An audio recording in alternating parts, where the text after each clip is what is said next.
Okay, तो ये थोड़ी सी इंट्रोडक्टरी वीडियो रहेगी कार्बोक्सिलिक एसिड्स पर बेस्ड।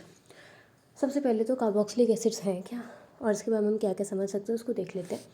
कार्बोक्सिलिक एसिड में सबसे मेन हमारे पास चीज़ है कि हमारे पास एक कार्बन होगा, करेक्ट। कार्बन का एक हाइड्रोक्सी ग्रुप होता है OH ग्रुप के साथ सिंगल बॉन्ड होगा, और एक ऑक्सीजन के साथ होगा डबल बॉन्ड। इसे मैं इतना डिटेल इसलिए समझा रही हूँ क्योंकि जितने भी हम मैकेनिज्म्स लगा करेंगे ना, उनमें ये सब कुछ थोड़ा थोड़ा काम आता है। तो ये बाकी rest part of the chain का कोई पार्ट होगा, ठीक है ना, मान कोई चेन है उसका ही पार्ट है। ओके, चेक कर सकते हैं। कार्बन के कुल मिला के 4 बॉन्ड बन रहे हैं। अब हमारे पास जितने भी रिएक्शंस होंगे उनमें क्या क्या हो सकता है, देखो। नंबर 1, ये OH ग्रुप के साथ कोई छेड़खानी होगी, OH ग्रुप पूरा जाएगा, ठीक है। या फिर OH, ये जो पूरा ग्रुप है ना, O के साथ H वाले में H जाएगा और कोई और चीज़ आके लगेगी, जैसे RCOONA बन जाएगा, H की जगह Na लग जाएगा, करेक्ट। या पूरा का पूरा OH चला जाएगा।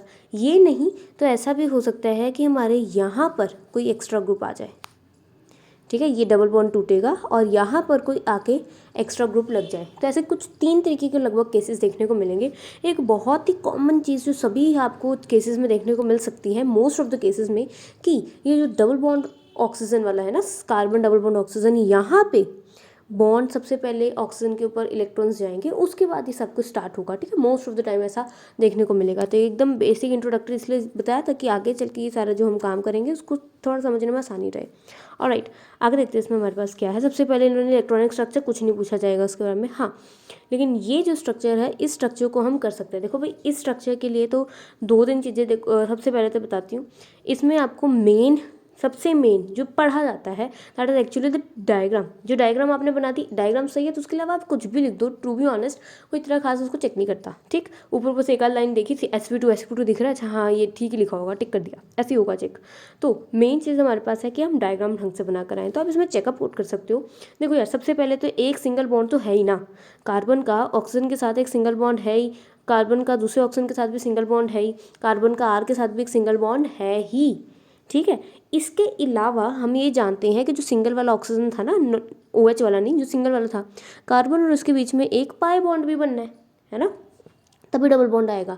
तो देखो यार, पाई बॉन्ड कैसा बनता है, p ऑर्बिटल की ओवरलैपिंग के कारण बनता है। छोटे होते भी क्या था कि p ऑर्बिटल ऐसे ओवरलैप करते हैं, गंदा बनाया, ऐसे नहीं करते। Let me draw it once again, कि जैसे ये p ऑर्बिटल है तो ये ओवरलैप ऐसे करते हैं और फिर उसके बाद p हमारा बॉन्ड बन जाता है, राइट।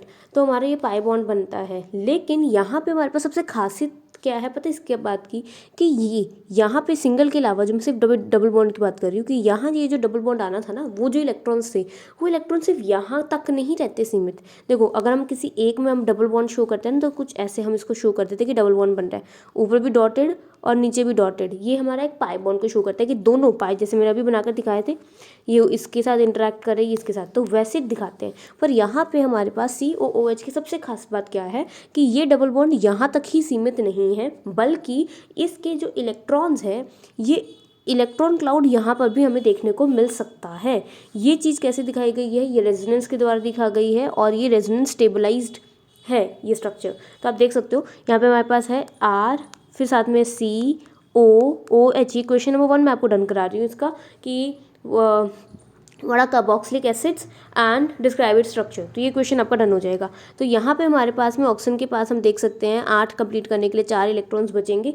देखो, अगर किसी को इसमें भी दिक्कत है तो मैं 1 सेकंड में बता भी देती हूँ क्या होता है। यहाँ पे देखो 1 2 3 4 हो गए। अगर ऑक्सीजन का कंप्लीट करना है तो कितने चाहिए, 8, तो बस 4 और बनाने हैं। बहुत बार मैकेनिज्म्स वगैरह में ये सब गलतियाँ करते हो, फिर उसके बाद वो भूल जाता है, मैकेनिज्म बीच में रह जाता है। ऑलराइट, और यहाँ पे हमारे पास और थे। अब क्या होता है, ये जो हमें दिख रहा है कि यहाँ पे ये 4 हमें दिख रहे हैं ना इलेक्ट्रॉन्स, यहाँ पे ही फिक्स्ड है। ये यहाँ पे भी हमें 2 इनमें से शिफ्ट हुए हुए दिख सकते हैं। आप आराम से देख सकते हो, बड़े आराम से समझ आ रहा है कैसे हो रहा है। सबसे पहले तो ऑक्सीजन ने क्या किया, ये डबल बॉन्ड के इलेक्ट्रॉन अपने ऊपर खींचे। जब ऑक्सीजन ने अपने ऊपर डबल बॉन्ड के इलेक्ट्रॉन खींचे ना, तो क्या हुआ, ऑक्सीजन के ऊपर 6 इलेक्ट्रॉन आ गए और क्योंकि उसने इलेक्ट्रॉन मांगे हैं बाहर से तो नेगेटिव चार्ज आ गया। इसके अलावा ये वाले ऑक्सीजन ने क्या किया, अपना इलेक्ट्रॉन्स, क्योंकि उसके पास भी ऑलरेडी 4 इलेक्ट्रॉन खाली थे, उसने कहाँ दे दिए, CO बॉन्ड को दिए, जिस कारण यहाँ पे डबल बॉन्ड शिफ्ट हो गया और इस पे आया पॉजिटिव चार्ज। तो ये आपको 2 बातें बतानी है। पहले तो ये स्ट्रक्चर समझा दिया sp2 sp3 का, मैंने बताया जैसे मैंने सिंगल बॉन्ड डबल बॉन्ड करके किया, आप भी उसको डायरेक्टली इतनी आसान शब्दों में लिख के बता सकते हैं। ठीक है, यहाँ पे देखो भाई sp3 हाइब्रिडाइज हम यूज़ करते हैं और एक sp2 हाइब्रिडाइज यूज़ करते हैं। sp3 हाइब्रिडाइजेशन और sp2 में कुछ खास फर्क मतलब इतना सोचने वाला है नहीं। sp3 सिर्फ तब लगेगी जब सब में सिंगल बॉन्ड होगा और sp2 तब लगती है जब हम डबल बॉन्ड की बात करते हैं। हम इनमें ज़्यादा घुसना नहीं है, तो डायरेक्टली जैसे मैंने इसको समझाया कि एक सिग्मा बॉन्ड होगा, ये सिंगल बॉन्ड होगा, इसके अलावा डबल बॉन्ड वाले आप बात कर सकते हैं। रेजोनेंस स्ट्रक्चर बनाएंगे and you are good to go. इसके अलावा अब जो बच गया है दैट इज दिस वन। ठीक है, हमें इसके लिए कार्बोक्सिलिक एसिड का ये चीज़ अपने को हमने देखनी होती है। वैसे इन्होंने ये कन्वर्जन दिखाई है, मैं कन्वर्जन को नहीं बता रही। यहाँ पे कार्बोक्सिलिक एसिड में बॉन्ड लेंथ की ज़रा सी बात बतानी होती है। ये पता है बॉन्ड लेंथ का क्या सीन है, देखो सबसे ईजिली ये हो जाएगा, जैसे मान लो एक C है और एक O है, एक इनका सिंगल बॉन्ड, इन्होंने बताया होगा सिंगल बॉन्ड की लेंथ कितनी है। ठीक है, और एक होता है यार डबल बॉन्ड, डबल बॉन्ड की भी एक फिक्स लेंथ होती है। तो कहते हैं लेकिन यहाँ पे जो हमने कार्बोक्सिलिक एसिड के केस में देखा ना, मैं बता रही हूँ, मैंने लिखा यहाँ पे, मैंने कोई वैल्यू नहीं ना लिखी, आपको भी उसकी वैल्यू लर्न करने की या चिट्स पे लिख के जाने की कोई ज़रूरत नहीं है। You can do it easily. आप बोलो कार्बन और ऑक्सीजन का जो सिंपल सिंगल बॉन्ड होता है या कार्बन और ऑक्सीजन का जो डबल बॉन्ड होता है, हमारा जो बॉन्ड आ रहा है ना यहाँ पे, वो इनमें से किसी वैल्यू के बराबर नहीं आ रहा है। इनफैक्ट इनके बीच की वैल्यू को वो अटेन करता है, जो शो करता है यहाँ पे थोड़ा पार्शियल डबल बॉन्ड कैरेक्टरिस्टिक्स देखने को हमें मिल रहे हैं। This is what you have to write, that's it. बड़े आराम से इसको आराम से लिख देना। ठीक है, now next what we have is comparison of resonance structure of carbonyl and carboxyl group. अब यार यहाँ पे ना कार्बोनाइल एंड कार्बोक्सिल, इसमें समझ लो क्या क्या फ़र्क है। सबसे पहले कार्बोनाइल हम यहाँ यूज़ करते हैं जब हमारे पास CO होता है। CO में एक ही रेजोनेंस स्ट्रक्चर बन सकता है आपके पास कि वो डबल बॉन्ड अपने ऊपर ले लेगा। मैंने बताया डबल बॉन्ड एक्स्ट्रा, मतलब डबल बॉन्ड नहीं, एक बॉन्ड लेगा। जब वो एक बॉन्ड के दोनों इलेक्ट्रॉन खुद पे ले लेगा इलेक्ट्रोनेगेटिव होने के कारण, तब नेगेटिव चार्ज आएगा। ये वन यहाँ ये काम नहीं आएगा, लेकिन ये समझा जरूर रही हूँ क्योंकि आगे चल के मैकेनिज्म्स वगैरह में हमें ये यूज़ हो सकता है, उसके रिगार्डिंग क्वेश्चंस में आ सकता है। नंबर 2, ये तो हम देख ही चुके हैं कि कैसे यहाँ पे डबल बॉन्ड वाला ऑक्सीजन अपने ऊपर इलेक्ट्रॉन लेता है। जब वो ले लेता है तो कार्बन के पास आप देख सकते हैं 1, 2 और 3 ही बॉन्ड रह जाते हैं, चौथा बॉन्ड तो चाहिए ना। तो ये ऑक्सीजन दयालु बन जाता है और अपने इलेक्ट्रॉन्स शिफ्ट करता है, तो यहाँ पे आ जाता है डबल बॉन्ड। बस इतनी सी ही चीज़ है। ये हम इनके क्वेश्चंस आ जाते हैं कि भाई ज़्यादा रेजोनेंस स्टेबल, ये बताओ कि ज़्यादा स्टेबल कौन है। डायरेक्टली इससे नहीं आएगा, हो सकता है कार्बोनाइल और कार्बोक्सिल ना आए, लेकिन आगे चल के हमारे पास रिएक्शंस में आ जाए कि ये रिएक्शन ऐसे होती है ऐसी नहीं होती। वो सब के लिए हम थोड़ा सा इसको यूज़ कर सकते हैं कि रेजोनेंस का क्या सीन है क्या नहीं। तो मतलब वो ये बोलेंगे कि स्टेबल कौन है, तो आप उसमें रेजोनेंस का पॉइंट लिख के आओगे। बड़ा आराम से मैंने सिंपली समझाया। It is noted that carbonyl group carboxylic group is also polar due to the resonance. और कहते हैं कि पोलर होते हैं, हाँ हमें दिख रहा है पोलर है। क्यों? क्योंकि यहाँ पे प्लस नेगेटिव चार्जेस की हमें डिस्ट्रीब्यूशन देखने को मिल रही है, that's why it's is polar in nature. Done. अब इसके बाद आते हैं नोमेनक्लेचर। यार देखो नोमेनक्लेचर तो आपका ये है कि आ गया तो बात ही खत्म। ठीक है, नहीं आया तो नहीं आएगा, सिंपल सी चीज़ है। अब देखो इसका सबसे इजी तरीका बताती हूँ नोमेनक्लेचर करने का। COOH को जब लिखना है लास्ट में लिख लो, बाकी चाहे जितनी मर्जी बड़ी स्ट्रक्चर हो उसको आसानी से नेम करो जैसे आपको आती है। वही जैसे हम 9th-10th स्टैंडर्ड में करते थे वही चीज़ करनी है। और बस लास्ट में COOH ग्रुप को हटा कर पहले नाम लिख लिया और लास्ट में इस ग्रुप के लिए ओइक शब्द का इस्तेमाल कर लेंगे। जैसे अगर इसके अलावा आपका कुछ नहीं लग रखा है, सिर्फ एक हाइड्रोजन लग रखा है, तो ये हमारा हो जाएगा मिथेनोइक। मैं यहाँ पे बताती हूँ, ये एक कार्बन है ना, इसको आप सिंगल कार्बन की तरह काउंट करो कि एक कार्बन प्रेजेंट है, ये OOH वाला है तो साथ में आ गया ओइक। अब इसी की जगह अगर आपका CH3 लगा हो, COOH लगा हुआ हो, तो इसमें आप क्या करोगे, एक पहले इस ग्रुप को हटाओ, ये क्या बनेगा मिथ, एक और आ जाएगा तो इथ लग जाएगा और साथ में लग जाएगा ओइक, तो इथेनोइक आपके पास हो गया एसिड। वैसे इसके चांसेस थोड़े से कम है इस बार आने के कार्बोक्सिलिक एसिड्स के आपके IUPAC सिस्टम, क्योंकि ईजी है अगर आप इसमें इस तरह से देखो। हाँ, एरोमेटिक का मुझे थोड़ा लगता है कि हमेशा एरोमेटिक को डालने की प्रेफरेंस देनी चाहिए, because that is a bit थोड़ा याद करने वाला। एरोमेटिक में भी एक चीज़ बहुत आराम से बताती हूँ, यहाँ पे जब भी बेंजीन रिंग के ऊपर COOH लग जाता है, इसे हम कहते हैं बेंजोइक एसिड। अब इसके अलावा एक चीज़ और कि अगर ये मेरी फर्स्ट पोजीशन है ना, तो इसके साथ लगने वाली पोजीशन ऑर्थो, उसकी अगली मेटा और उसके एकदम डायरेक्टली ऑपोजिट वाली ये वाली पैरा होती है। ठीक है, अब कोई भी ग्रुप ऑर्थो पे लगा, जैसे इस केस में लग रखा है ऑर्थो पे मिथाइल बेंजोइक एसिड, अब यहाँ पे क्या लग रखा है ऑर्थो पे हाइड्रोक्सी बेंजोइक एसिड, यहाँ पे ऑर्थो पे अमाइनो ग्रुप और बेंजोइक एसिड। तो इस तरह से ये आ सकते हैं, एक नंबर का ही आएगा अगर खास आएगा, तो इससे कोई लंबी लिस्ट ऑफ नोमेनक्लेचर्स नहीं देखने को मिलेंगे। अब आ जाते हैं फिजिकल प्रॉपर्टी पे। फिजिकल प्रॉपर्टी में से 2 ही प्रॉपर्टी मेन है जो मैं बताऊंगी, बाकी एक बार ओरली आप देख सकते हो। क्या है कि जो पहले 3 हमारे पास एलिफेटिक एसिड्स हैं, जैसे फॉर्मिक एसिड, एसिटिक एसिड और प्रोपेनोइक एसिड, पहले 3 है, ये कलरलेस होते हैं और इनकी पंजेंट स्मेल होती है। इसके बाद वाले की रेंसिड स्मेल है चौथे नंबर वाले की, और फिर जो अगले 5 है C5 से C9 ये कलरलेस होता है, ऑयली होता है। तो ये चीज़ आई डोंट थिंक इसमें कुछ एक्सप्लेन करने की जरूरत है, और इसके रिगार्डिंग कोई क्वेश्चन देखा भी नहीं गया है, तो आप इसको रीड करके छोड़ सकते हो कि बस 2 लाइन भी लिख दोगे तो दैट्स इनफ। इसके बाद आ जाता है सॉल्युबिलिटी। सॉल्युबिलिटी के ऊपर क्वेश्चन आपको थोड़ा सा देखने को मिल सकता है, 2 मार्क्स का मैक्सिमम। अब यहाँ पे सॉल्युबिलिटी पे क्या कंसेप्ट है इसको देखते हैं। Amongst the aliphatic acid the first 4 acids are fairly soluble in water. Aliphatic का मतलब कौन सा है, रिंग वाले नहीं, बिना रिंग वाले ओपन चेन स्ट्रक्चर जो हम बनाते हैं, मतलब बिना बेंजीन वाले की बात हो रही है, उन्हें एलिफेटिक कहते हैं। कहते हैं जो एलिफेटिक है उसमें जो पहले 4 एसिड्स हैं ना वो पानी में फेयरली सॉल्युबल हैं, मतलब पानी में वो घुल जाती हैं। While pentanoic acid hexanoic are slightly soluble. तो देखो जो पहले 4 है पानी में घुल मिल जाते हैं, अगले 5 बार छठे नंबर वाले जो हैं वो थोड़ा थोड़ा घुलते हैं, और इसके बड़े जो इससे ज़्यादा वाले हैं हम देख सकते हैं वो पानी में इनसॉल्युबल है। ठीक है, तो ईजी है, पहले 4 पानी में सॉल्युबल है, 5 और 6 पानी में थोड़ा सा स्पेरिंगली सॉल्युबल है, मतलब थोड़ा सा ही सॉल्युबल है, और उसके बाद वाले पानी में इनसॉल्युबल है। क्यों? क्योंकि उसमें हाइड्रोकार्बन बहुत सारा बढ़ जाएगा। क्यों? क्योंकि उसमें कितने सारे CH2 CH2 CH3 CH2 कितने सारे लगेंगे ना, तो इसलिए वो अनसॉल्युबल हो जाता है पानी में। सबसे मेन एक लाइन। ठीक, अब इसके बाद आ जाते हैं, ये तो थे स्ट्रेट लाइन। इसके बाद बेंजोइक एसिड की बात करते हैं। बेंजोइक का मतलब है बेंजीन रिंग के ऊपर COOH लगा हुआ हो, तो उसकी क्या बात करनी है। The simplest aromatic carboxylic acid is nearly insoluble in cold water. पानी में, ठंडा पानी में सॉल्युबल नहीं है, गर्म में है। Since the non polar hydrocarbon part outweighs the effect of the polar COOH part. देखो सीधी सादी बात है, पानी में सब कुछ क्यों घुल रहा है, क्योंकि यहाँ पे ये पोलर है। हमने ऊपर ही देखा कि उसके अंदर, मैंने आपको बताया भी कि उसके अंदर कैसे चार्जेस ये यहाँ पे अपना ले जाता है, तो ये नेगेटिव हो जाता है, ये पॉजिटिव हो जाता है। अगले स्टेप में बताया कि कैसे इसके ऊपर बाद में पॉजिटिव चार्ज आता है, राइट, और यहाँ नेगेटिव होता है। तो ये पोलर इन नेचर है, पोलर में ही डिजॉल्व होगा। पानी भी पोलर है, H पॉजिटिव OH नेगेटिव है ना। पोलर का मतलब होता है जिसमें चार्जेस टूटे हुए हों, ऐसे बटे हुए हों, तो ये आपस में एक दूसरे में डिजॉल्व, इसीलिए घुल मिल जाता है, इसीलिए पानी में सॉल्युबल हो जाता है। लेकिन कहते हैं, लेकिन अगर हम बेंजीन रिंग की बात करें, बेंजोइक एसिड की बात करें, वो पानी में सॉल्युबल क्यों नहीं होती, एलिफेटिक क्यों सॉल्युबल होती है। इस क्वेश्चन का आंसर यही है कि देखो भाई, एलिफेटिक जो है, एलिफेटिक में भी सिर्फ वही सॉल्युबल है जिनमें हमारा कार्बन का जो हाइड्रोकार्बन R पार्ट छोटा हो।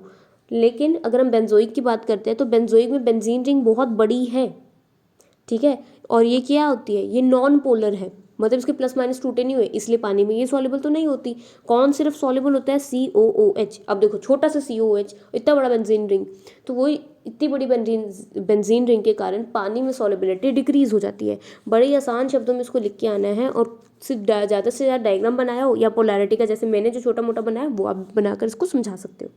ठीक, इसके अलावा यहाँ पे हाइड्रोजन बॉन्डिंग का कंसेप्ट भी समझाया गया है कि कैसे हाइड्रोजन बॉन्डिंग होती है। कहता है देखो पानी ले लो HOH, और अब हमारे पास हाइड्रोजन बॉन्डिंग में समझा भी देती हूँ किस किस के बीच में होती है। एक हाइड्रोजन के अलावा एक ऐसा ग्रुप जो इलेक्ट्रॉन नेगेटिव हो, मतलब इलेक्ट्रॉन का भूखा हो, तो यहाँ हमारे पास ऑक्सीजन ही है। तो हम यहाँ पे देख सकते हैं RCOOH, और यहाँ पे हमारा ये जो OH ग्रुप का H था वो हमारे वाटर के साथ में लिंक्ड अप हम शो कर सकते हैं। नंबर 2, इसके अलावा हमारा जो वाटर का जो H था वो हमारे डबल बॉन्ड ऑक्सीजन के साथ भी हमने लिंक्ड अप दिखाया है, इनके बीच में हमने हाइड्रोजन बॉन्डिंग शो की है। तो describe the hydrogen bonding in the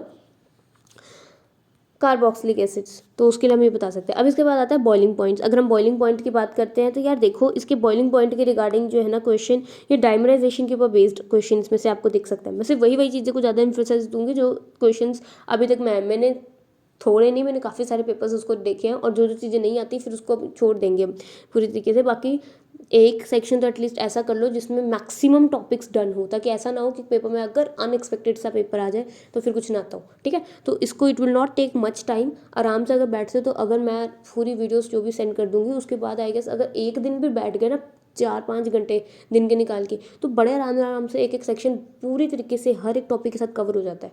okay ठीक है, आगे चलते हैं। Okay, boiling point, the carboxylic acid form stronger intermolecular hydrogen bonds than alcohol. कहते हैं अल्कोहल से भी ज़्यादा इनके स्ट्रॉन्ग हाइड्रोजन बॉन्डिंग होती है। जिनकी हाइड्रोजन बॉन्डिंग स्ट्रॉन्ग होगी, क्या मतलब है, कोई बॉन्डिंग स्ट्रॉन्ग है, हाइड्रोजन को छोड़ो परे करो, बॉन्डिंग स्ट्रॉन्ग है, तो जब आपस में एक दूसरे को पकड़ के जकड़ के रखेंगे तो उस केस में क्या होगा, उस केस में ऑब्वियसली बॉइलिंग पॉइंट राइज करेगा। क्यों? क्योंकि जब ये बॉयल होता है ना, पानी बॉयल होकर जैसे वेपर बनता है, तो उस टाइम बॉन्ड्स टूटते हैं।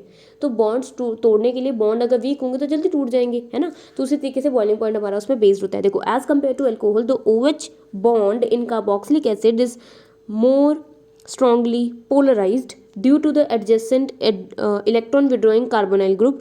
Therefore carboxylic acid form hydrogen bonding stronger। यहाँ पे हमारे पास हो जाती है, इसको भी मैं बड़े नाम से समझा देती हूँ। हमारे पास लगा है एक C डबल बॉन्ड O। ये ग्रुप क्या है, इलेक्ट्रॉन विड्रॉइंग ग्रुप होता है, कार्बोनाइल ग्रुप इसे कहते हैं, और ये इलेक्ट्रॉन विड्रॉइंग होता है। ये किसके साथ लगा है, OH के ऊपर। अब होगा क्या, ये ग्रुप, ये इतना बड़ा सा ग्रुप यहाँ से इलेक्ट्रॉन अपनी तरफ खींचने की कोशिश करेगा, जिसके कारण ऑक्सीजन और हाइड्रोजन के बीच में पोलैरिटीज और बढ़ जाएंगी, ऑक्सीजन और नेगेटिव हो जाएगा। क्यों? क्योंकि इनके ऊपर और भी कोई और भी खींच रहा है। जैसे मान लो आपकी जायदाद से कोई और भी हिस्सा मांग रहा है, तो फिर जो हस्बैंड वाइफ में अगर मान लो हस्बैंड ठीक है कहता है चलो जाने तो जायदाद, तो वाइफ देखती है अरे कोई लेकर जा रहा है, वी शुड टेक स्टैंड, है ना। तो वही उसी तरीके से ये नेगेटिव पॉजिटिव में इनका और अच्छी तरह टूटना हो जाता है because of the electron withdrawing group की अभी अभी जायदाद जा ही रही है उस चक्कर में, ठीक है। तो उस कंडीशन को आप समझ सकते हो। तो और उसके अलावा ये उस तरीके से हम देख सकते हैं कि कैसे इसमें ये पोलराइज्ड हो जाता है। Therefore carboxylic acid form stronger hydrogen bonds, और इसलिए इनके हाइड्रोजन बॉन्डिंग इनके स्ट्रॉन्ग हो जाता है क्योंकि ऑलरेडी ये बॉन्ड स्ट्रॉन्गली पोलराइज्ड हो चुका है। अब अगर ये किसी के साथ बॉन्ड करेगा भी आगे, जैसे मान लो ये OH वाला था, तो ये आगे अगर वाटर के साथ भी बॉन्डिंग कर लेता है, वाटर के ये O के साथ बॉन्डिंग कर लेता है,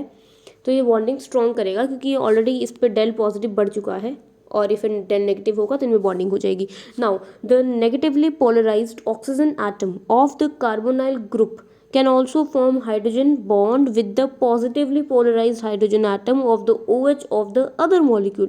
सोच के लगा समझ नहीं आया, लेकिन ये चीज़ डायग्राम देखते ही टीचर ने भी ऊपर का नहीं पढ़ना और आपको भी ऊपर का बहुत ध्यान देने की जरूरत नहीं है। डायग्राम आप देख सकते हो, यहाँ पे हुई है डाइमराइजेशन। डाइमर का मतलब है दो का मिलना, मर का होता है छोटा पार्ट, डाइमर का मतलब होता है दो छोटे पार्ट्स। तो ये डाइमराइजेशन में आप देख सकते हो, बहुत ईजी है डाइमराइजेशन।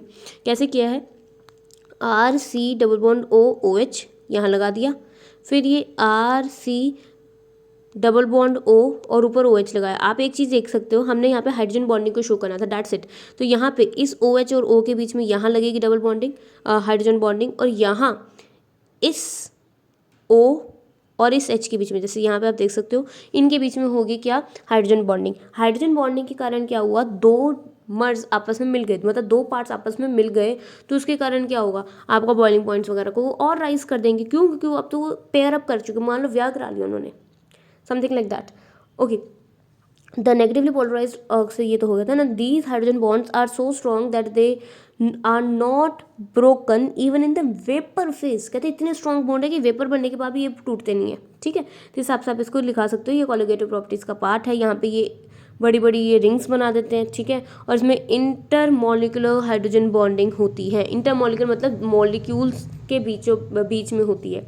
जैसे one molecule with second molecule hydrogen bonding होती है, जिसके कारण बॉइलिंग पॉइंट हाई होता है। तो ये क्वेश्चन आता है, why is the boiling point of carboxylic acid greater than alcohols, या compare the boiling points of carboxylic acids and alcohols। तो उसमें ये पॉइंट आ जाएगा। अब मेल्टिंग पॉइंट का जो केस है वो थोड़ा सा ऐसा अलग है, कोई नहीं, हम उसको देखते हैं। देखो, the melting point of the aliphatic do not show a regular pattern. कहता है रेगुलर पैटर्न नहीं है, ये चीज़ आप देख लोगे तो उससे समझ जाओगे, बाकी को छोड़ो। देखो, अगर आपके पास कार्बन का नंबर इवन है तो वो अच्छी तरह से डब्बे में, सांचे में फिट हो जाएगा। जैसे कोई भी इवन नंबर ले लो, जैसे मैंने मान लो 10 भी ले लिया, देखने तो ऐसे आएगा 1 2 3 4 5 6 7 8 9 और 10, तो 10 नंबर। तो कहते हैं ये परफेक्टली फिट हो जाता है, परफेक्टली फिट, सांचे में परफेक्टली फिट हो गया। मान लो आपने कोई चीज़ बनाई थी, चॉकलेट बनानी थी, उतना ही आपने गनाश डाला है, ठीक है ना, उतना ही आपने सामान डाला है, सांचे में परफेक्टली फिट हुआ तो आपका डन है। तो मेल्टिंग पॉइंट उसका क्या हो जाएगा, हाई हो जाएगा, अच्छे से वो परफेक्ट पोजीशन में प्लेस है। अब मान लो कि बंदा स्पोर्ट्स का है, उसको पढ़नी पड़ेगी कोई ऐसी चीज़ जो वो नहीं पढ़ना चाहता, करेक्ट, या कह लो कोई आप ऐसा सांचा उठा के ले जिसमें आपकी जो आप स्टिक्स लगा रहे हो वो फिट नहीं आ रही, तो क्या होगा, वो अनस्टेबिलिटी होगी, करेक्ट, अनस्टेबिलिटी आएगी आएगी। तो वो अनस्टेबिलिटी यहाँ देखने को मिलती है जब हमारे पास ऑड नंबर ऑफ कार्बन आते हैं। तो उससे प्रॉब्लम क्या आती है, कहते हैं ये देखो ये terminal groups are on the same side, ये टर्मिनल है, ये फर्स्ट है और ये लास्ट है, सेम साइड पे है, इसके कारण क्या होता है, फिटिंग इसकी प्रॉपर नहीं होती और इसका मेल्टिंग पॉइंट लो हो जाता है। तो बॉइलिंग पॉइंट के लिए हमने केस समझ लिया है कैसे इनका बॉइलिंग पॉइंट हाई होता है, एंड मेल्टिंग पॉइंट पे बड़े आराम से हमें समझ आ गया कि अगर इवन नंबर है तो इसमें क्या होगा, स्टेबल स्ट्रक्चर बनेगा, फिट क्लोज होगा और टर्मिनल ग्रुप आपस में ऑपोजिट साइड्स पे होंगे जिसके कारण रिपल्शंस भी कम होगी। यहाँ पे टर्मिनल ग्रुप सेम साइड पे होने पे रिपल्शंस के बढ़ने के चांसेस बढ़ जाते हैं और इसकी फिटिंग भी पुअर आती है, जिसके कारण ऑड नंबर ऑफ अगर आप कार्बन लेते हो तो मेल्टिंग पॉइंट जो है वो इंक्रीज कर जाएगा।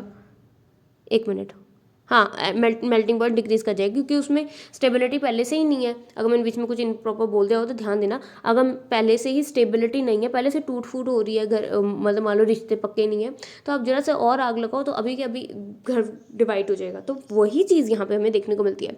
इसके अलावा हमारे पास एक एसिडिटी पे पूरा क्वेश्चन है जो आप कर सकते हो। एसिडिटी में मैं जो इतना बड़ा कुछ आएगा नहीं, सही में बताऊँ तो एसिडिटी पे अगर कोई गलती से आ भी जाता है तो एक आध मार्क्स का आएगा, हम उसको आगे जाके यूज़ कर लेंगे। इस वाले में से एसिडिटी का क्वेश्चन देखने को नहीं मिला है, स्किप करना चाहो तो कर सकते हो। ओके ठीक है। अब carboxylic acid are more acidic than the alcohols and the phenols but are much weaker acid than the mineral acids. तो कहते हैं अल्कोहल फिनोल से तो ज़्यादा अच्छे एसिड्स हैं लेकिन मिनरल एसिड से कम है। अब एसिडिक नेचर आप देख सकते हो कि जैसे इसमें पानी में डाला तो RCOO नेगेटिव अलग हो गया और H3O पॉजिटिव जिसे हाइड्रोनियम आयन कहते हैं वो अलग हो गया। यहाँ क्या दिख रहा है हमें, RCOO नेगेटिव। तो RCOO नेगेटिव मैंने आपको पहले भी बताया था कि कैसे जब भी बॉन्ड टूटेगा तो किस किस तरीके से बॉन्ड टूट सकता है। मैंने बड़े जान के ये चीज़ अच्छे से समझाई थी ताकि आपको पता चले क्या क्या टूट सकता है। मैंने बताया था यहाँ से H हट जाएगा, करेक्ट, तो वो तभी हटता है क्यों, क्योंकि बचा हुआ RCOO नेगेटिव बन जाता है। All right. अब इसके बाद इन्होंने ये पूरा एक फॉर्मूला बताया है कि लॉ ऑफ मास एक्शन के अकॉर्डिंग हमारे पास जो K है, K जो हमारा इक्विलिब्रियम कांस्टेंट है उसकी वैल्यू क्या आती है। तो देखो यार, इक्विलिब्रियम कांस्टेंट यहाँ भी करो चाहे फिजिकल में करो, हर जगह एक ही तरीका है, products over reactants, that's it. तो देख सकते हैं आप प्रोडक्ट्स की कंसंट्रेशन ओवर रिएक्टेंट्स की कंसंट्रेशन। ओके, अब इसके बाद ये अगर हम यहाँ से हटा देते हैं H2O, यहाँ से हटा देते हैं क्योंकि वो हमने खुद डाला था ना, अब हम उसको इस साइड अगर ले जाते हैं तो K इंटू H2O आपका Ka बनेगा जो डिसोसिएशन आपका कांस्टेंट होता है एसिड का। सही में बताऊँ तो ये नहीं आएगा पेपर में, ठीक है। तो इसको बस मैंने एक बार क्यों पूरा टॉपिक ना छोड़े तो इसलिए मैंने इसको समझा दिया। इसके अलावा एक pKa वैल्यूज़ का थोड़ा सा कंसेप्ट रहता है, उसको एक बार समझा देती हूँ, ठीक है। अब देखो भाई, आपके पास pKa वैल्यू हर जगह कोई भी आ जाए तो pKa वैल्यू कभी भी लिखा दिख जाए तो इसका मतलब है ये आपका एसिडिक स्ट्रेंथ के ऊपर बात कर रहा है, ठीक है। अगर देखो किसी की Ka वैल्यू बड़ी होती है तो वो स्ट्रॉन्ग एसिड होता है, Ka वैल्यू अगर बड़ी होती है तो स्ट्रॉन्ग एसिड होता है। वहीं अगर हम pKa वैल्यू किसी की बड़ी होती है तो वो वीक एसिड होता है। क्यों? क्योंकि उसके आगे वो लॉग है, एक तो पहली बात Ka का लॉग है, ऊपर से नेगेटिव भी है। तो मतलब मान लो किसी के पास 10 करोड़ रुपए है, लेकिन यहाँ इसका क्या मतलब है, नेगेटिव में 10 करोड़ रुपए है। तो समझ सकते हो उस बात को। हाँ, तो हमारी Ka वैल्यू अगर किसी की ज़्यादा है तो वो ज़्यादा अच्छा एसिड है, लेकिन अगर किसी की pKa वैल्यू ज़्यादा है तो वो खराब एसिड है। तो यहाँ पे हम इससे बता सकते हैं कि हाँ भाई इसकी pKa वैल्यू कार्बोक्सिलिक एसिड की लो होती है, Ka वैल्यू हाई होती है। इतना सही कंसेप्ट है, इसका कुछ खास आएगा नहीं ऑनेस्टली। ऑलराइट, अब इसके बाद है structure of carboxylic acid and their acidic nature. अब यहाँ से अगर कोई क्वेश्चन बने तो बन सकता है, ऊपर के टॉपिक से नहीं बनता था, पहले मैंने बता दिया था। अब यहाँ पे देखो, सबसे पहले तो इन्होंने वही किया, मैंने जो चीज़ पहले समझाई है बार बार वही रेजोनेंस हाइब्रिड स्ट्रक्चर आपको देखने को मिल रहा है। अब ये रेजोनेंस हाइब्रिड स्ट्रक्चर में मैं आपको एक बार फिर से रिपीट कर देती हूँ। जो carbon double bond oxygen, carbonyl group था, उसका डबल बॉन्ड टूटा, इलेक्ट्रॉन ऑक्सीजन पे आया, फिर ये वाले इलेक्ट्रॉन ने जो हमारा ऑक्सीजन था उसने अपने इलेक्ट्रॉन दिए ताकि कार्बन के 4 बॉन्ड बन जाए और इस पर आ गया पॉजिटिव चार्ज। अब देखो, oxygen always want to form 2 bonds only. Oxygen हमेशा 2 बॉन्ड बनाना चाहता है। कार्बन के साथ अभी नया नया ताज़ा ताज़ा बॉन्ड बनाए तो वो नहीं तोड़ता, उसके अलावा वो हाइड्रोजन का बॉन्ड, हाइड्रोजन के साथ बॉन्ड था उसको तोड़ देता है। और देखो आप बड़े ध्यान से, ये साइन का भी बड़ी गलती रहती है। हाइड्रोजन जा रहा है तो हाइड्रोजन पर अगर ऐसे लिख दोगे, इसका क्या मतलब है, हाइड्रोजन बॉन्ड के इलेक्ट्रॉन्स लेकर जा रहा है, बल्कि ऐसा नहीं होता। हाइड्रोजन 99% ऑफ द केसेस में देकर ही जाता है। तो उसके एरोस का भी थोड़ा ध्यान देना। इट्स नॉट वेरी डिफिकल्ट, एक बार सीख लोगे तो अपने आप हो जाएगा। बॉन्ड के इलेक्ट्रॉन ऑक्सीजन पे जा रहे हैं, ऑक्सीजन का O जो था, जो पॉजिटिव हो गया था, आप देख सकते हो अब वो O पॉजिटिव नहीं रहा है, उसका चार्ज हट गया है, साथ में हमारा H पॉजिटिव निकल गया है। तो आप देख सकते हो यहाँ पे हमारे पास क्या बना है, RCOO नेगेटिव। अब इसके बाद पता है क्या है, अब इसके बाद हम ये बात करेंगे कि यहाँ से तो हमें पता चल गया इसके 2 रेजोनेंस स्ट्रक्चर बनते हैं। अब हम देखेंगे RCOO नेगेटिव का रेजोनेंस स्ट्रक्चर बनता है कोई, क्योंकि अगर किसी का रेजोनेंस स्ट्रक्चर बनता है ना वो तभी स्टेबल होता है, मतलब उसकी स्टेबिलिटी पर का सबूत है रेजोनेंस स्ट्रक्चर बनना 90% ऑफ द केसेस में। अब हम यहाँ देख सकते हैं, हमने जो ऊपर भी बनाया उसको यहाँ देखना, हमने ऊपर बनाया है R है, एक C है, डबल बॉन्ड ऑक्सीजन मज़े में है, और एक सिंगल बॉन्ड ऑक्सीजन के ऊपर नेगेटिव चार्ज है। अगर इसको ऐसे याद नहीं होता तो यहाँ देख लो, जब OH था, ऑक्सीजन हाइड्रोजन चला गया पॉजिटिव चार्ज लेके, तो ऑक्सीजन पे रह गया नेगेटिव चार्ज, दैट्स इट। तो क्या होगा, नेगेटिव चार्ज से वो वापस से यहाँ आएगा, करेक्ट, और ये डबल बॉन्ड उठ के यहाँ जाएगा। देखो ये चीज़ें एक पहली बार देखने में हो सकता है डिफिकल्ट लगे, लेकिन मुझे नहीं लगती, क्योंकि मैं इसको 4-5 बार तो कम से कम देख ही चुकी हूँ अब तक। तो इसको एक आध बार और देखोगे तो आराम से हाथ से लिख के देखो कैसे। यहाँ पे ऑक्सीजन के पास 6 हो गए थे, क्योंकि ऑक्सीजन के ऊपर नेगेटिव चार्ज का मतलब उस पर 6 इलेक्ट्रॉन आ चुके हैं, वो एक इलेक्ट्रॉन का पेयर देता है ताकि डबल बॉन्ड आए। तो यहाँ पे हम देख सकते हैं डबल बॉन्ड आ गया, एंड फिर कार्बन के पास 5 बॉन्ड तो बन नहीं सकते थे, इसलिए डबल बॉन्ड टूटा और ऑक्सीजन पे आ गया। आप देख सकते हैं दोनों स्ट्रक्चर सेम है, बस ऑक्सीजन आपस में इंटरचेंज से कुछ दिख रहा है। तो इन्हीं स्ट्रक्चर्स को हम रेजोनेंस स्ट्रक्चर्स कहते हैं। तो हाँ जी, यहाँ पे हमारी रेजोनेंस स्ट्रक्चर्स बन के दोनों तैयार है। अब हमें कंपेरिजन करना है।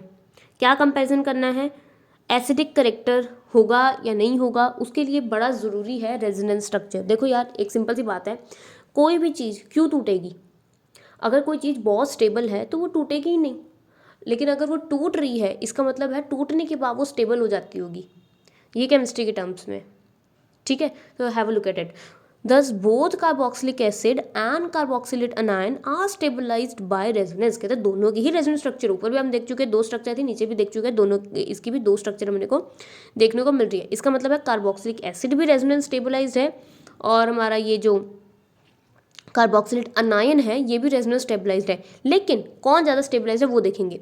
But the resonance energy of carboxylate anion is more than that of the undissociated carboxylic acid. कहता है लेकिन जो एनर्जी है वो अनायन की ज़्यादा है as compare to the acid. This is due to the fact that the canonical structure 3 and 4 are equivalent and also do not involve separation of the charges, whereas 1 and 2 involves the separation of the negative and the positive charges.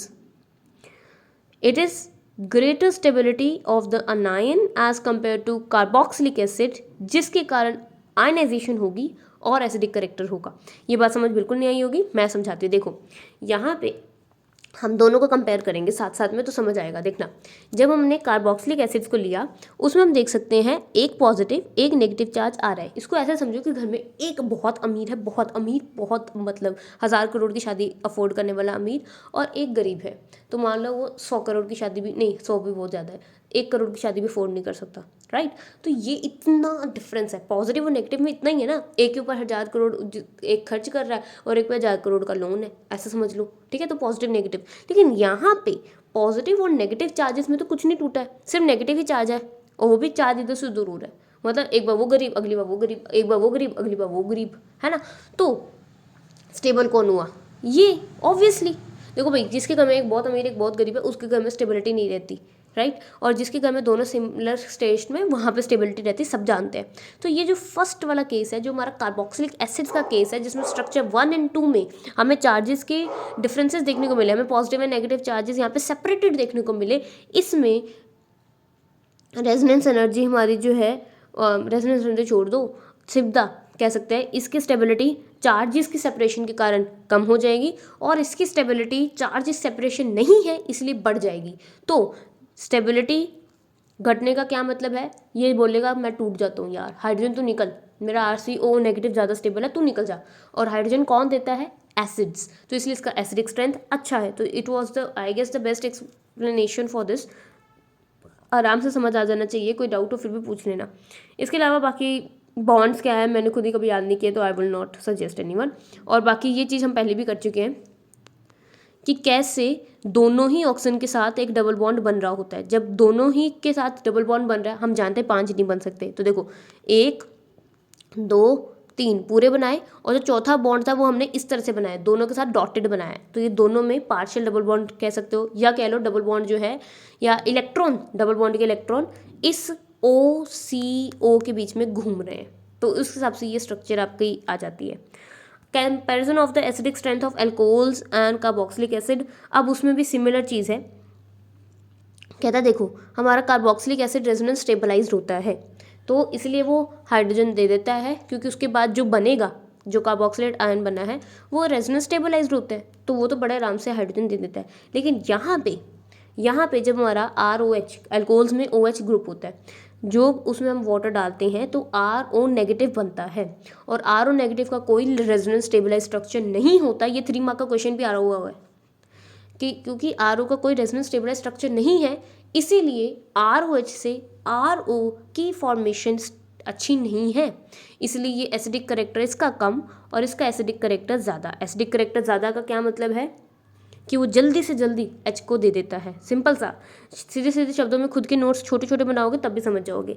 अब इसके अलावा ये भी question आ जाता है, comparison of acidic strength of phenols and carboxylic acid. अभी हमने alcohols के साथ कंपैरिजन किया, अब फिनोल्स के साथ करेंगे। तो देखना, अब हमने इसके लिए देखो यार, फिनोल ले रहे हैं तो इसका क्या मतलब है, हमें कार्बोक्सिलिक एसिड भी बेंजीन रिंग वाला लेना है, दैट इज बेंजोइक लेना है।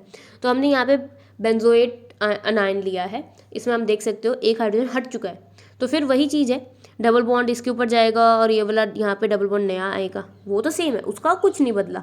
नीचे हम देख सकते हैं फिनोल के साथ कैसा कंपैरिजन आएगा। हाँ भाई ये आना चाहिए ये बनाना, अगर ये डायग्राम्स गलत होंगी तो फुल 0 मार्क्स मिलेंगे इस डायग्राम के। ये चीज़ें क्योंकि इतना भी बेवकूफ़ नहीं होते, इतना तो जल्दी समझ ही जाते हैं कि बच्चे ने रेजोनेंस हाइब्रिड स्ट्रक्चर्स गलत बनाए हैं। ओके, अब फिनोल में हम देख सकते हैं फिनोल होता क्या है, फिनोल होता है बेंजीन रिंग और उसके ऊपर लगा होता है OH, H हट जाता है तो पीछे O नेगेटिव बच जाता है, तो आप देख सकते हो वही चीज़ मैंने बनाई है। अब होगा क्या, वही ऑक्सीजन के ऊपर 6 इलेक्ट्रॉन्स हैं तो ऑक्सीजन दयालु बनेगा, इलेक्ट्रॉन देगा। तो अब जब यहाँ पे इलेक्ट्रॉन आ गए, यहाँ ऑक्सीजन आ गया, यहाँ कार्बन है आपका, राइट, और यहाँ यहाँ यहाँ 5 बॉन्ड तो हो नहीं सकते, तो क्या होगा, बॉन्ड टूटेगा ये वाला, और ये बॉन्ड टूट के इलेक्ट्रॉन्स बाहर आके इस कार्बन पे खड़े हो जाएंगे। आप देख सकते हो ये पूरा अच्छे से एक्सप्लेन है, ये हम +1 +2 में भी करते आए हैं।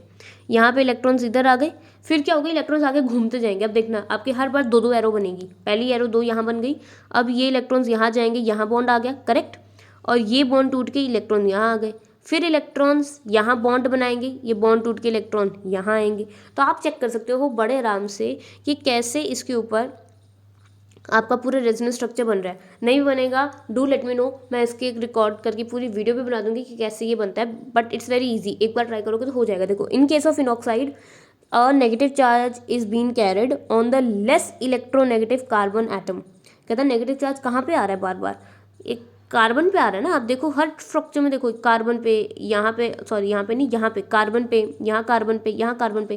कहता है जो लेस इलेक्ट्रोनेगेटिव मतलब जो इलेक्ट्रॉन का कम बुक है उस पर नेगेटिव, मतलब किसी ने चोरी नहीं की, उसी के ऊपर इल्ज़ाम लगा दिया, ऐसा आ रहा है। Therefore the contribution toward the resonance stabilization is very small.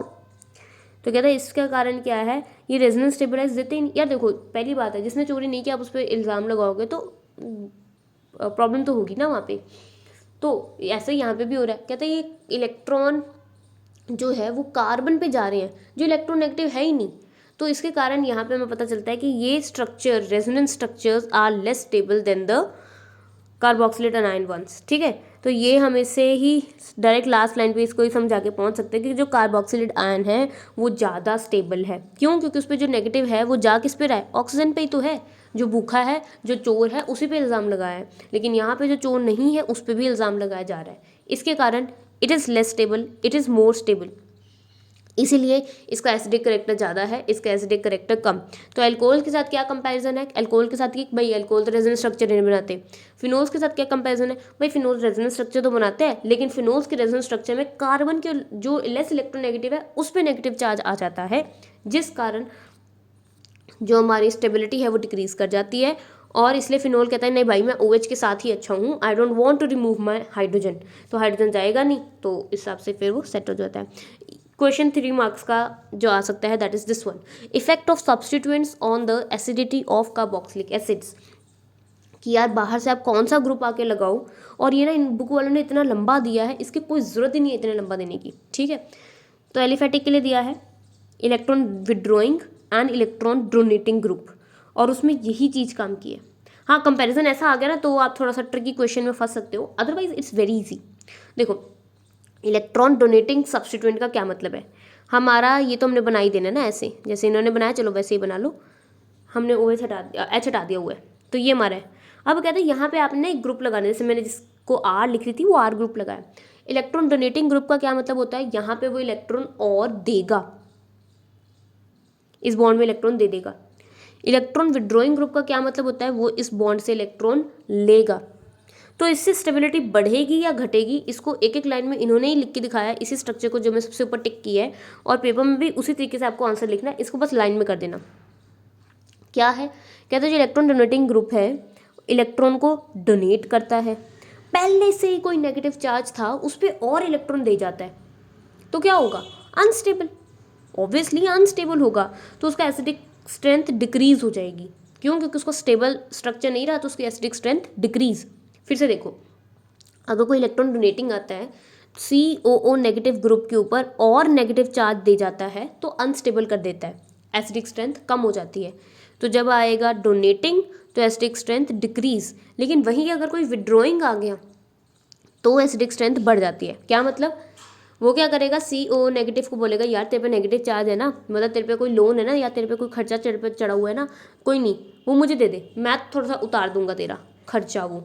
तो वही चीज़ है यहाँ पे कि वो इलेक्ट्रॉन को कहते हैं तेरी इलेक्ट्रॉन डेंसिटी मैं कम करता हूँ, ला मैं इलेक्ट्रॉन ले जाता हूँ, वैसे भी इसको वो भूखा होता है, इलेक्ट्रॉन ले जाता है, तो वो इलेक्ट्रॉन लेकर जाएगा, जिसके कारण यहाँ से नेगेटिव चार्ज बढ़ेगा नहीं बल्कि कम होगा, तो एसिडिक स्ट्रेंथ बढ़ जाएगी। तो हम देख सकते हैं सिर्फ इतनी सी चीज़ को एक्सप्लेन करने के आपको 2 से 3 मार्क मिलेंगे। हाँ, मैं ये इसको मैं रेफर करूँगी, ये बना देना, और जो मैंने लाइनें बोली उसको 4 लाइनें या 2 पॉइंट्स बना के इसको लिख देना। अब इसके बाद हमारे पास है जिस तरह से पेपर में हो सकता है क्वेश्चन आ जाए, क्या है 1 2 3, इन सब केसेस को समझना। सबसे पहला हमारे पास, मैं फर्स्ट पॉइंट पे आ रही हूँ, इलेक्ट्रॉन डोनेटिंग सब्स्टिट्यूएंट्स पे। CH3 ग्रुप क्या करता है, इलेक्ट्रॉन देता है, मतलब ये जो CH ग्रुप होता है ना ये इलेक्ट्रॉन देने वाला होता है। तो देखो यार, मैंने बता ही दिया है कि जो इलेक्ट्रॉन डोनेटिंग ग्रुप आएंगे वो एसिडिटी को कम करते जाएंगे, स्ट्रेंथ को कम करते जाएंगे, वीक बनाते जाएंगे। तो देखो, पहले एक आया, स्ट्रेंथ अच्छी थी, एक और आके लग गया, स्ट्रेंथ कम हो गई, एक और आके लग गया, स्ट्रेंथ और कम हो गई, एक और आके लग गया, स्ट्रेंथ और कम हो गई। Simple, very simple.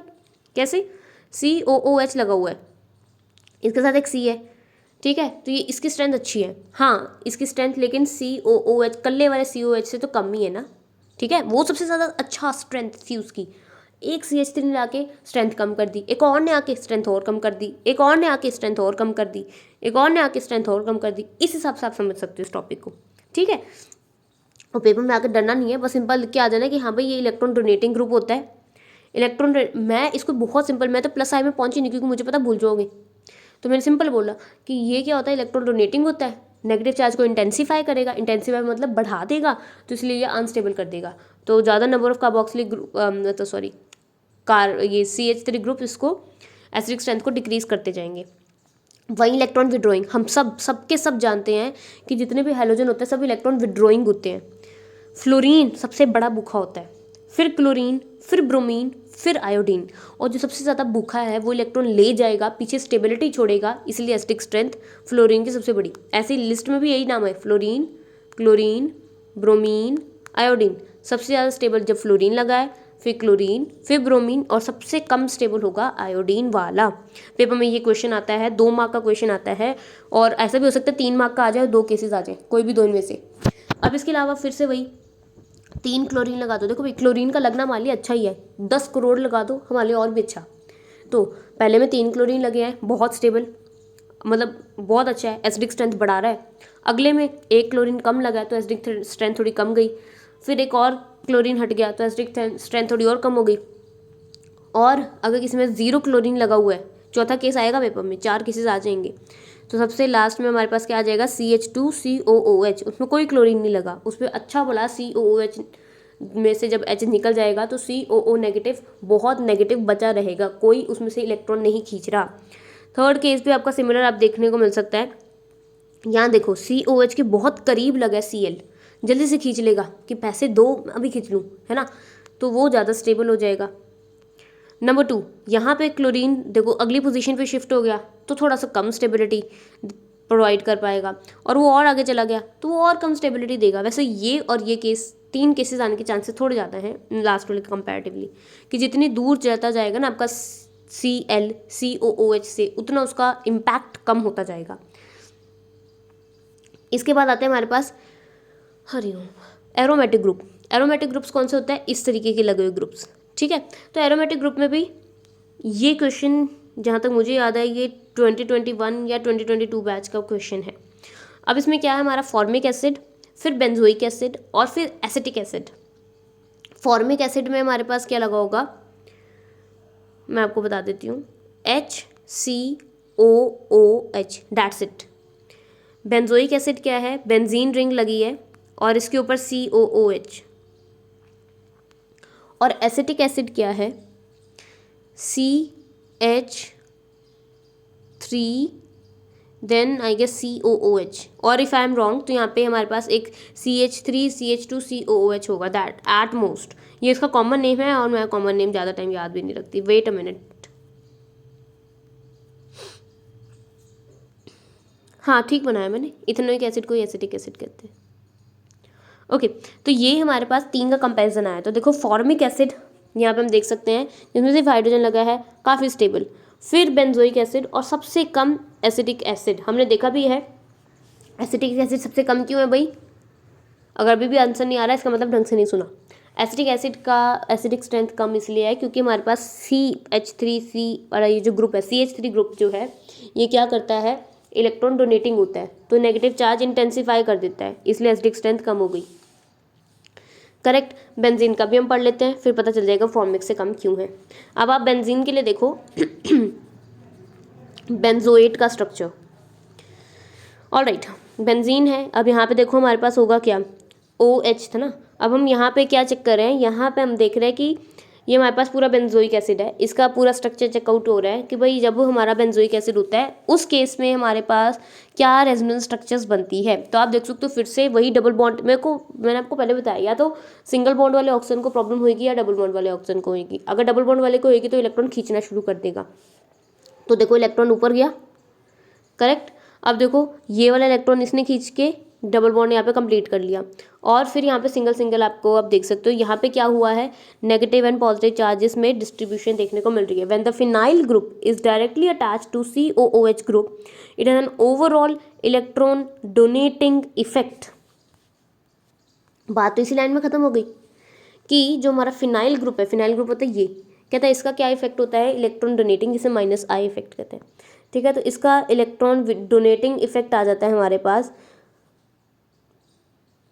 Phenyl group का, which is how ever weaker then the +I of any alkyl group. और कहता है लेकिन ये इतना भी डोनेटिंग नहीं होता एज कम्पेयर टू CH3, इसीलिए वो CH3 वाले सबसे वीक, ये बीच में, और HCOH सबसे आगे। ये इतना भी अगर आप ढंग से समझा दोगे तो यह गुड टू गो, बस इतना सही काम है। क्या है, ये कहना है कि हाँ भाई ये इलेक्ट्रॉन डोनेटिंग होता है, लेकिन CH3 वगैरह वाले ज़्यादा इलेक्ट्रॉन डोनेटिंग होते हैं और वो बहुत अनस्टेबल बना देते हैं, ये थोड़ा अनस्टेबल कर देता है। और जो HCOH वाला है इसलिए वो सबसे स्टेबल होने के कारण, मतलब HCOO नेगेटिव सबसे स्टेबल होने के कारण सबसे ज़्यादा एसिडिक इन नेचर होता है। इन्हें एक बार वीडियो से करके short note on the spot video के साथ साथ में एक एक दो दो वर्ड्स के बनाते बनाते हर टॉपिक के लिए, मैं तो हर टॉपिक के लिए 5 to 7 वर्ड्स कोशिश करती हूँ कि ख़त्म हो जाए हर चीज़ में। मोर Cl लेस एसिडिक, ख़त्म। क्लोज Cl सॉरी मोर Cl मोर एसिडिक बोल रहे थे, सॉरी, मोर Cl more acidic, close Cl more acidic, ऐसे लिखोगे तो बहुत जल्दी हो जाएगा। और इसके बाद बस एक बार बुक्स रिवाइज करना होगा पेपर्स के टाइम पे, और ये इतना मुश्किल नहीं है। नेक्स्ट हम देखते हैं हमारे पास क्या है, वही चीज़ हमने बोली उसका रिपीट है। Electron donating substituents tend to decrease and electron attracting substituent tend to increase acidity of the substituted benzoic acid. कहता है बेंजोइक एसिड है ना, अगर उसके पे इलेक्ट्रॉन डोनेटिंग लग जाएगा तो उससे क्या होगा, वो नेगेटिव चार्ज दे रहा है, अनस्टेबिलिटी बढ़ा देगा, करेक्ट। और वहीं अगर आपके पास इलेक्ट्रॉन विड्रॉइंग लगा है तो इलेक्ट्रॉन लेता जाएगा, तो आपका जो नेगेटिव चार्ज है उसको वो कम करेगा, एसिडिटी को बढ़ाएगा। ये पहला पॉइंट तो पहले वाले से हमें मिलता है जो हमने किया हुआ है, करेक्ट। नंबर 2, इसी तरीके के क्वेश्चन आते हैं पेपर में, जितने भी पास्ट हुए क्वेश्चन उठा लो, कोई भी एसिडिटी पे बेस्ड है, इन्हीं पॉइंट्स पे ऊपर बेस्ड है, तभी मैं इनको इतना डिटेल में करा रही हूँ, अदरवाइज तो इसको बोल लूँ, ये डायलॉग पढ़ लो, दैट्स इट। नाउ देखो, the acid weakening effect of the electron donating group and acid strengthening effect is more pronounced at para than at meta. कहता है पैरा पे, चाहे आपका डोनेटिंग ग्रुप लगा है चाहे विड्रॉइंग लगा है, अगर वो पैरा पे लगा है ना तो वो ज़्यादा इफेक्ट देगा एज कम्पेयर टू मेटा। इसका क्या मतलब है, इसके आप एग्जांपल देख सकते हो। अब जैसे ये OH ग्रुप लगा है हमारा, विड्रॉ करता है ये इलेक्ट्रॉन को, तो ये स्टेबिलिटी देता है। कहता है लेकिन ये केस है, यहाँ पे भी OH लगा है, यहाँ पे भी OH लगा है। कहता है लेकिन चाहे आपका डोनेटिंग लगा है चाहे आपका विड्रॉइंग लगा है, दोनों ही केसेस में पैरा पोजीशन वाला ज़्यादा काम करेगा। ये वाला विड्रॉइंग लगा था तो ये एसिडिटी मतलब एसिडिक स्ट्रेंथ को बढ़ाएगा तो बढ़ाएगा, ठीक है। और मान लो इसकी जगह अगर CH3 लग जाता जो डोनेटिंग इन नेचर होता है तो एसिडिक स्ट्रेंथ को घटाएगा और मेटा वाला कम घटाएगा। तो इस हिसाब से आप इसको देख सकते हो। अगर आपका कोई इलेक्ट्रॉन विड्रॉइंग ग्रुप लगा है, विड्रॉ करने का मतलब वो उसको एसिडिक स्ट्रेंथ बढ़ाता है, तो अगर वो पैरा पे लगा है तो वो ज़्यादा अच्छा विड्रॉइंग ग्रुप मतलब ज़्यादा एसिडिक बना देगा उसका नेचर को एज कम्पेयर टू मेटा। और बेस्ट है ऑर्थो के लिए, ortho substituted are usually stronger acid regardless of the nature, इसे ऑर्थो इफेक्ट कहते हैं। ऑर्थो इफेक्ट पे क्वेश्चन आता है, what is ortho effect, paper में भी आ रखा है। ऑर्थो इफेक्ट का क्या केस है, कहता ऑर्थो सबसे बेस्ट है। ऑर्थो पोजीशन पे कोई भी आके लग जाए, इलेक्ट्रॉन विड्रॉइंग लग जाए, इलेक्ट्रॉन डोनेटिंग लग जाए, कोई चक्कर नहीं, इसने एसिडिक स्ट्रेंथ बढ़ा देनी है, दैट्स इट।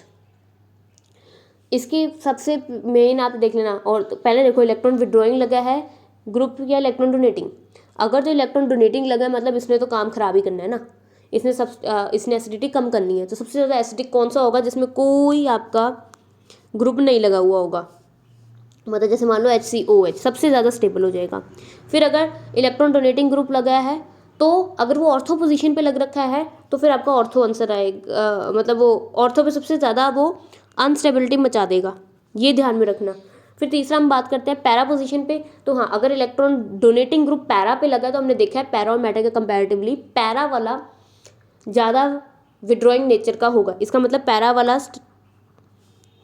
अनस्टेबल करेगा और मेटा वाला काफ़ी कम अनस्टेबल करेगा। तो अगर हम विनर्स रखेंगे तो सबसे फर्स्ट पोजीशन पे ये, सेकंड पोजीशन पे मेटा, थर्ड पे पैरा और फोर्थ पे इस रैंकिंग के अकॉर्डिंग हमारा ऑर्थो आ जाएगा। मतलब डोनेटिंग ग्रुप लगने के कारण, wait a minute sorry, ortho का ही चक्कर पड़ा है। ऑर्थो में हमारे पास क्या था, अभी 2 मिनट पहले हमने डिस्कस किया था कि ऑर्थो पे चाहे आप कुछ भी लगा दो, अगर आपने डोनेटिंग ग्रुप लगाया चाहे विड्रॉइंग ग्रुप लगाया, ऑर्थो का काम क्या, अगर आपने सब्स्टिट्यूएंट लगा दिया है, ठीक है, तो ये आपका काम क्या करेगा, ऑर्थो वाला उठाकर आपके स्टेबिलिटी को जो है वो इंक्रीज कर देगा, चाहे हमने डोनेटिंग लगाया चाहे विड्रॉइंग। तो ऑर्थो वाला एसिडिक स्ट्रेंथ में हमेशा विनर रहेगा, ठीक है। फिर आपको कंपेयर करना होगा पैरा और मेटा वाले में कि अगर इलेक्ट्रॉन डोनेटिंग लगा है मतलब वो क्या करेगा, आपके एसिडिक स्ट्रेंथ को कम करेगा ना, तो वो पैरा पे सबसे ज़्यादा कम करता है, तो इसलिए पैरा लास्ट हो जाएगा। और वहीं अगर आपका लगा है इलेक्ट्रॉन विड्रॉइंग ग्रुप, विड्रॉइंग मतलब उससे वो इलेक्ट्रॉन खींचने वाला है, तो ऑर्थो तब भी फर्स्ट ही रहेगा। सेकंड पोजीशन पे क्या आएगा, पैरा। क्यों, क्योंकि पैरा अपना काम बेस्ट करता है, चाहे विड्रॉइंग का है चाहे डोनेटिंग का है। जब वो विड्रॉइंग का काम करेगा तो वो बेस्ट अच्छी तरह से इलेक्ट्रॉन्स ले लेगा और वो स्टेबिलिटी देगा, इसलिए एसिडिक स्ट्रेंथ बढ़ जाएगी। और लास्ट में आएगा मेटा। अभी फिलहाल के लिए लग रहा होगा डिफिकल्ट, लेकिन ट्रस्ट में पेपर में सिर्फ 2 या 3 ही क्वेश्चन हैं जो बार बार आते हैं और वही क्वेश्चन के चांसेस रहते हैं पेपर में आने के भी। अच्छा, एक बार समझ लोगे तो वो आपका डन डन डन हो जाएगा। ऑर्थो इफेक्ट के ऊपर क्वेश्चन आप देख सकते हो। ऑर्थो पे लगा था, ठीक है ना, ऑर्थो पे लगा था तो सबसे ज़्यादा आपका स्टेबल ऑर्थो वाला हो गया, चाहे लगा कौन है, CH3 है ना, इलेक्ट्रॉन डोनेटिंग, फिर भी ऑर्थो वाला सबसे स्टेबल। फिर बेंजोइक, आप बीच में देख सकते हो इनके अंदर एक रिलेशनशिप देख रखिए, ओके। इसके बाद आपके पास CH3, मैंने बताया यार, देखो मैंने ऊपर ही डोनेटिंग वाले में बताया था कि डोनेटिंग वाले में आपका आएगा OMP और विड्रॉइंग वाले में आपके पास क्या आएगा, O। फिर आपके पास आएगा, एक मिनट इसमें कुछ गड़बड़ी है, नहीं ठीक बोल रही हूँ, ऑर्थो फिर पैरा और फिर मेटा विड्रॉइंग वाले में। ये विड्रॉइंग वाला ये वाला केस है आपका, ठीक है। तो आप इसको ध्यान से देख सकते हो। जो डोनेटिंग वाला केस है उसमें आपका ऑर्थो आया, फिर आपका मेटा और फिर पैरा। पैरा वाला सबसे कमज़ोर हो जाएगा क्योंकि वो पैरा पे अपना बेस्ट काम कर देगा। और यहाँ पे अगर हम बात करते हैं आपके विड्रॉइंग नेचर की, तो ऑर्थो ने तो जीतना ही जीतना है। इसके बाद पैरा ने बहुत अपना अच्छा काम दिखाना है और विड्रॉ कर देना है, तो वो उसको स्टेबल कर देगा। फिर मेटा और लास्ट में आपका बेंजोइक आएगा, ठीक है। वो सबसे अनस्टेबल हो जाएगा, क्यों? क्योंकि उसमें कोई भी आपका खींचने वाला नहीं है जो आपके इलेक्ट्रॉन्स को ले जाए और आपके बचे हुई चीज़ को क्या कर दे, स्टेबलाइज कर दे। इसके बाद हमारी स्टार्ट हो जाती है भाई कार्बोक्सिलिक्स की केमिकल प्रॉपर्टीज़। और केमिकल प्रॉपर्टीज़ के ऊपर सब जानते हैं, डायरेक्ट ऐसा भी हो सकता है सिर्फ केमिकल प्रॉपर्टीज़ पे क्वेश्चन आ जाए, ठीक है। डायरेक्ट केमिकल प्रॉपर्टीज़ पे क्वेश्चन आ सकता है। तो नेक्स्ट वीडियो में हम पूरी केमिकल प्रॉपर्टीज़ को फिनिश करते हुए इस चैप्टर का द एंड कर देंगे।